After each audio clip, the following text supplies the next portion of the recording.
هذه الشيلة من كلمات الشاعر أبو جبر عمر الصبري، إهداء للعرسان الغاليين حسين سالم الصبري وأكرم حسين الصبري وسيف علي الصبري، وترحيبا بالضيوف الكرام. أداء عمر محمد الحالي.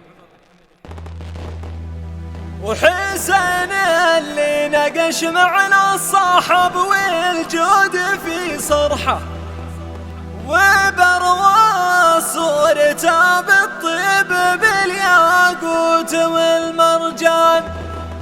وأكرم بالكرم يجبر جميع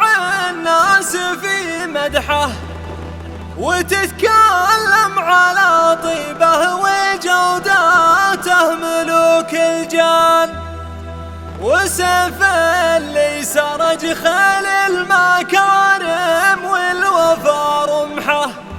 ودرعه صبره القاسي وعقله قاهر الفرسان.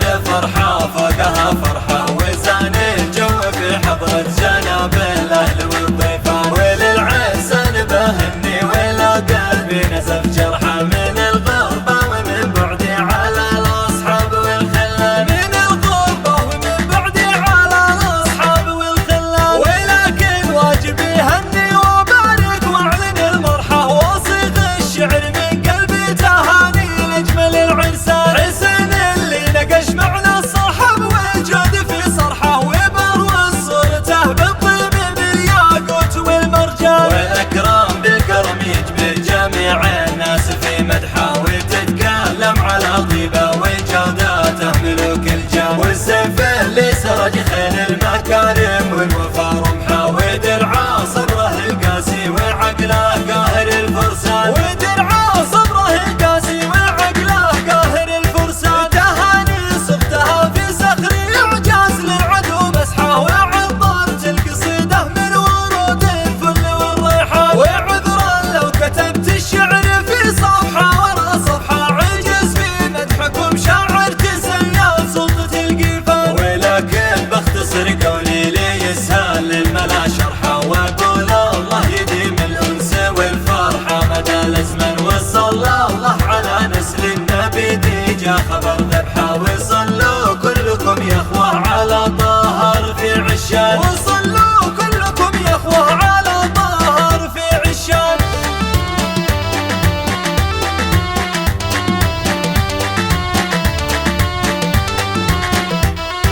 سرى نجم القصايد في سما الافكار من صبحه، وطاب الانس والمسمر على صوت الطرب والدال، وبالضيف الذي طيبه شذا في جيته نفحه، مرحب على راسي وحياه في حلق الاعياد، والصلاه زاد فرحتنا بفرحه فوقها فرحه، وزان الجو في حضرة جناب الاهل والضيفان، وللعرسان بهني ولا قلبي نزف جرحه، من الغربه ومن بعدي على الاصحاب والخلان، من الغربه ومن بعدي على الاصحاب والخلان، ولكن واجبي هني وبارك واعلن المرحه، وصيغ الشعر من قلبي تهاني لاجمل العرسان. حسين اللي نقش معنا الصاحب والجود في صرحه، وبروى صورته